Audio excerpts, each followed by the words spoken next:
Hello and welcome back to my channel. I didn't expect to be back on the camera as quickly, but a couple of questions came up regarding the driver sight and how it compares to the Landslyde. And one of the questions that came up is, do the sight tape plates for the driver fit on the Landslyde? And the answer to that is yes, with one small caveat. So I'm going to demonstrate now what that is, so you have a reference, and then I can post that and then refer you to this video. In short, they do. However, there's one little thing you have to be careful of to avoid damaging a different part of your sight, which is actually replaceable now, but still don't want to have to buy extra stuff if you don't have to. So the plates themselves are longer than the ones for the Landslyde, so they're probably about a ½ inch longer, so it's going to limit the amount of space you have in terms of where you can put them. Let's see if autofocus is going to cooperate. So there's the regular one, so it's probably close to about a ½ inch longer, and the mounting screws do fit through the holes in the tapes for the driver are smaller than the ones for the Landslyde, and the mounting screws that are used on the Landslyde are a Phillips flathead screw, and that's going to be part of the issue. So width-wise, they're the same. The tapes are the same, so let's just get a little closer here. So from the middle, fit like that, and then that's how much longer they are. You'll notice the holes are significantly different in terms of size. So in my left hand is the driver, and on my right hand is the Landslyde. They actually look thicker, but they're not, because it's just the little tape is sticking out on both sides. So if you install the driver tape onto the Landslyde, it fits like a glove.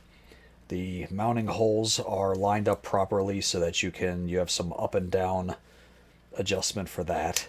But when you mount up the screws, because the holes are smaller, there is a chance, especially if you go with the ones that are actually closer to the hash marks for the yardages, if you actually snug them down, there's a small problem. That is, if I can actually get it, if I'm actually putting it into a correct hole. But as they say in the Navy, there is no wrong hole. So let's just hope to God I don't drop this on my floor.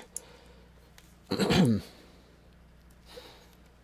the screw holes do line up properly, and you can install a driver's sight. The problem is, and let's see if I can get this on camera, if I can find it.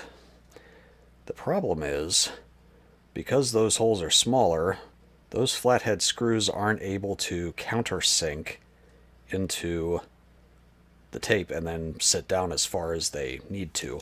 So now the issue is, when you unlock your Landslyde to move it, you can't, your yardage markers are going to run into those if you decide to, for some reason, go off of your tape.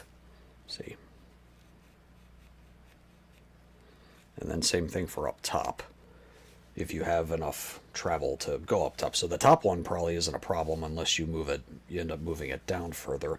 But anyway, those two flathead screws are sticking up, and they're going to run into your yardage markers. So that's pretty much the only hang-up, I would say, that there is to running these. So when they come out for individual sale, you'll be able to use them on your Landslyde. So that's pretty much all I need to say about that. Also, people had a question. A few people asked me if I have any plans to review the B3 site for 2025, the newest one they have called the Lynx. And there are a couple of features on that site that I like, and I'm interested in seeing what they did with them.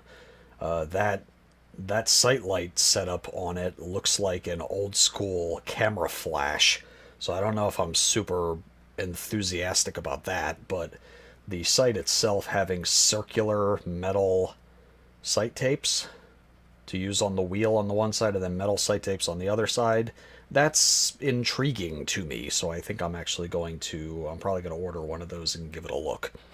So anyway, anybody who's wondering, yes, you can use the driver tapes on the Landslyde. Take care, stay safe, and happy hunting.